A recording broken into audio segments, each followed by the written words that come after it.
Tonight, Ukraine's deputy defense minister warning the main strike of the counteroffensive is, quote, still ahead. That message just hours after Ukraine said Russia is suffering maximum losses, their words, on the battlefield.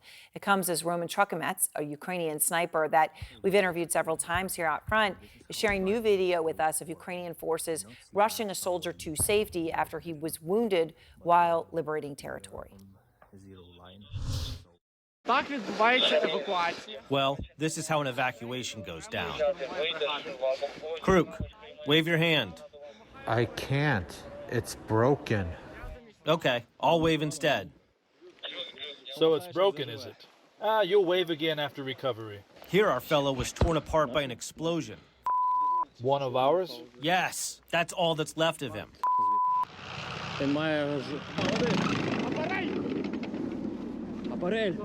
Get him in there. Get him in. Higher. Watch his head. I'm getting out. I'm getting out now. The 300 is in the armored vehicle. Get out.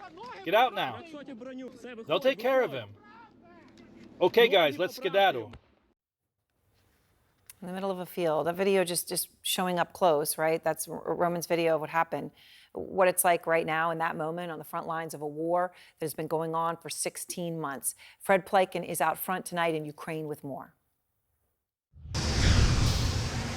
Ukrainian Su-25 attack aircraft given the go to assault Russian positions. Against all the odds, Ukraine's Air Force is still very much in the fight, pilot Alexei tells me. Are you helping the ground forces now a lot in the south with the counteroffensive operation? Yep. The mission's extremely dangerous, especially for frontline attack aircraft. Ukraine's aces trying to keep Russian air defenses off balance. We lost many young pilots from our brigade. This taught us to change something, and day by day we try to fly not the same as yesterday.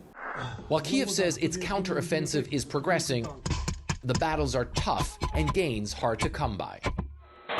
The biggest threat, Ukraine says, Russian air power. This video purporting to show a Russian combat helicopter taking out a Ukrainian vehicle.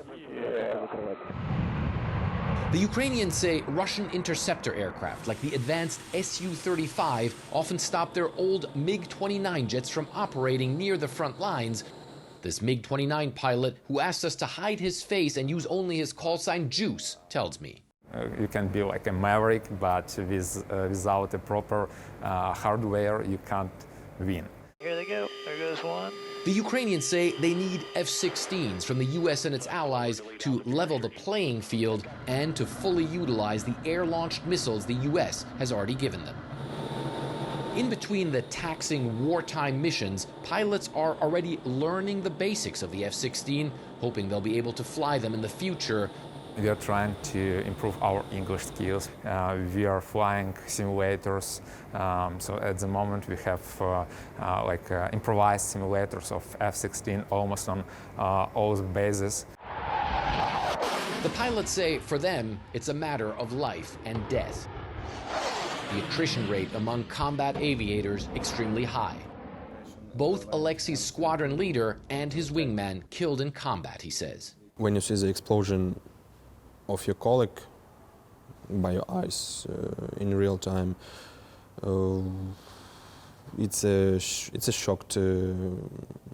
It's a shocking picture, yeah. And the really big difficult in the situation, it's how to sit in aircraft again and again and again. But when the call comes, they say they will be ready and back in the seat, taking the fight to the Russians. So there you can see, Aaron, the huge price that Ukrainian pilots, like so many, quite frankly, in the Ukrainian armed forces are currently paying. And despite those huge losses among Ukrainian aviators, they say that they are highly motivated, especially right now that that counter-offensive is rolling. They understand, of course, as well, that it's going to be a very tough battle. It already is, but they do believe that it can be successful. At the same time, those pilots saying again and again and again, they hope in the future they'll get their hands on those F-16s, Aaron. All right, Fred, thank you very much. Alive tonight in Kyiv. And in Russia, the so-called extremism case against top Putin critic Alexei Navalny continued today behind closed doors. The trial could mean decades more get added behind bars for the already imprisoned opposition leader. Journalists and even Navalny's own parents have been banned from attending the hearing. What you're seeing here is a video feed. It was briefly available yesterday, then they took it down. It took it down so no one could go, not even his family. And here's what Alexei Navalny's father had to say to Russia. No shame, no conscience, no honor. And out front with me now, Alexei Navalny's daughter, Dasha. And Dasha, I really appreciate your time. I'm glad to see you again. I'm sorry it's under these circumstances. Your father having another trial, and they could add more prison time. The state-owned news agency in Russia says they closed the hearing to the public because of fears of provocations against the participants in the process. What does that even mean to you? Thank you so much for having me first. And I think it's a bit ironic that they close it out of the fears of prosecution, considering the fact that normal Russian citizens are being prosecuted by the Russian government for simply not agreeing with them. And the judge and the prosecutor who are, doing illegal things, putting a man in prison who has done nothing wrong or nothing illegal, are afraid of prosecution. Yeah, I mean, it's amazing what's happening, right? We saw the feed at first, and I know it's hard to even see that. I mean, it's grainy, right? But it's your dad, and he's gone, labor camp and solitary confinement, and his press secretary says his eyesight is worsening now due to the lighting, right? The bright lights that they subject him to in his prison cell because the guards refuse to turn them off, even at night. I know he's been experiencing back pain, but even for what you know, right? His health has been deteriorating, and they're doing that on purpose, it appears. How worried are you about his medical issues right now? I'm, of course, incredibly worried. They are not providing any support, any medical help for him in prison. And before, we know that he's been poisoned by Novichok, and that he has had acid thrown in his eyes and his face, and they constantly wake him up during the night to physically torture him, to psychologically torture him, and I want him to get medical access immediately. Your father, amidst all of this, right? So he's got this other trial going on, right? Which was actually a trial that confused a lot of people. It's like, what is this trial even about, right? They've already said he's going to prison for a long time. That he's trying to launch a new campaign to try to turn Russians against the war in Ukraine. Now, from everything that we understand and hear, there is still incredible support among regular Russians for the war. And I know you and I have talked about that there are groups, right, that there's not, that's not true for, and you've talked about that. But overall, we still see it in surveys. So what is he doing? How is he trying to accomplish this now? So what they're doing now is they're going to ask volunteers to call in for the service and to ask questions about the war.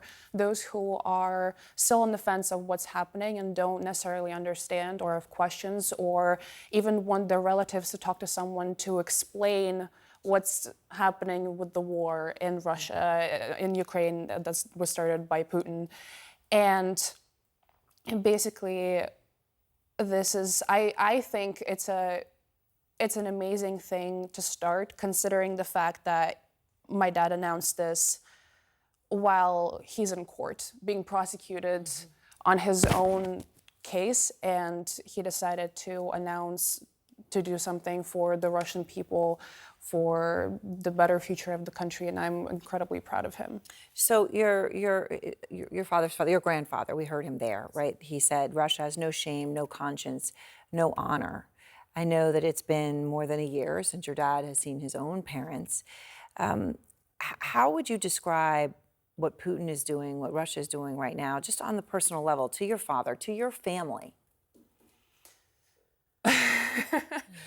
I can talk about this for hours. I'm just, it's not even about my family. It's about, I'm sad and disappointed and angry that he's doing this to people who haven't done anything to him, to normal Russian citizens, to ordinary Ukrainian citizens. He's killing people. He's threatening people. He's asking people to move out of different countries, and I want him to stop. And I want his government to stop what they're doing, surrender, and stop this horrifying war. All right. Well, Dasha, I'm glad to see you again. One of these times, I hope it will be under very different circumstances. But thank you so much for sharing this and making sure everyone knows what's happening to your father. Thank you for having me.